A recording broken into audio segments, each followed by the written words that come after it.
From playing Riven in Pro Play to becoming the face of Dr. Mundo using nothing but fundamentals, Alois has come a far way to get where he is now, being one of the most well-known League of Legends streamers and coaches, showing people a new way to play top-tier League of Legends, with little to no mechanics.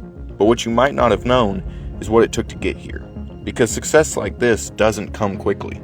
It comes with a cost, and for Alois, it would take longer than most people would imagine.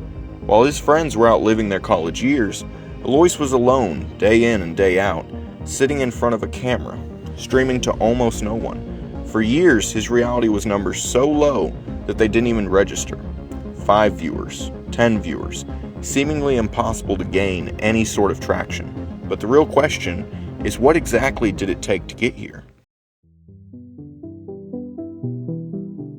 Alois was born February 18, 2001, in the Netherlands, and has been an avid Challenger League player since roughly 2017. He picked up the game quickly and became a top-tier Riven player in only a few short years, slowly honing in his fundamentals and macro understandings, even helping him to understand his 3 main combos he would need for Riven, taking a very different approach to other big players at the time, such as BoxBox and the Shy, who specialized in the mechanical skill expression that Riven was known for, and for a little while, he didn't get very far, only streaming to an average of 20 to 50 people.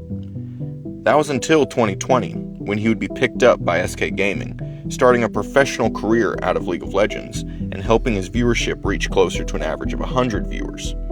From here, he would go on to make some money in Pro Play, but unable to reach the top, he would choose to retire early to refocus towards his streaming career, continuing to hone his skills on Riven and becoming a more well-known coach of teaching players the importance of fundamentals and how to transfer leads into wins with them. He would end up peaking at rank 36 with a 71% win rate and was the highest ranked Riven player in EU West. But what were these fundamentals?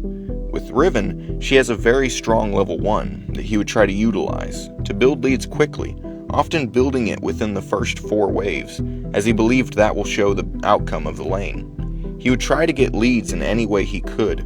One of his favorite ways would be by invading the enemy jungler early to set them behind on their first clear and give him a kill before the laning phase had even started. And if that hadn't worked for one reason or another, then he had a backup plan. By keeping track of minion health bars and XP gains while playing the wave management properly, you could beat your opponent to the next level up and cheese an early kill off of them, especially since most players were not expecting it. To add to this, he would take Longsword as a starting item, so that he could start lane with an extra potion, allowing him to take even health trades with a level 2 advantage, and still win the fights.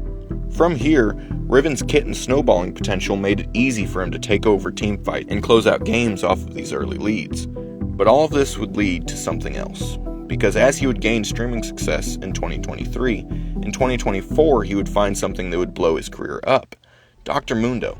He discovered Mundo sometime in 2024 and picked him up quickly, realizing that his simple but layered kit fit perfectly with his fundamentals-based playstyle, especially with Mundo's late-game scaling, meaning that if you didn't gain a lead, it was fine, because by your first item you would be taking over games anyways. He would continue to play him slowly, becoming better and better, even discovering new builds and combos, including the notorious machine gun Mundo.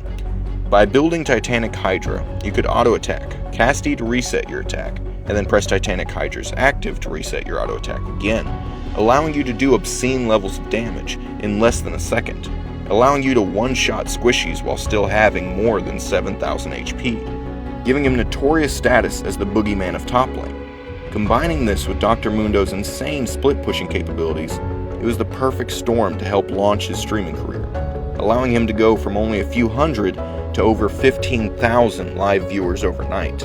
And this opened the floodgate for new Mundos to swarm onto the Rift, most dominating games, while sadly a few headless chickens would sneak through and feed their asses off. Alois proved that even pro top laners could still dominate without becoming mechanical gods. He showed with good macro understanding and the sheer power of fundamentals, you could still reach the top of League of Legends. And with the strength of Dr. Mundo, he pulled himself into the top tier of streaming as well, becoming a top 300 streamer worldwide. I think the story of AloisNL is far from over, but in its own way it's come full circle.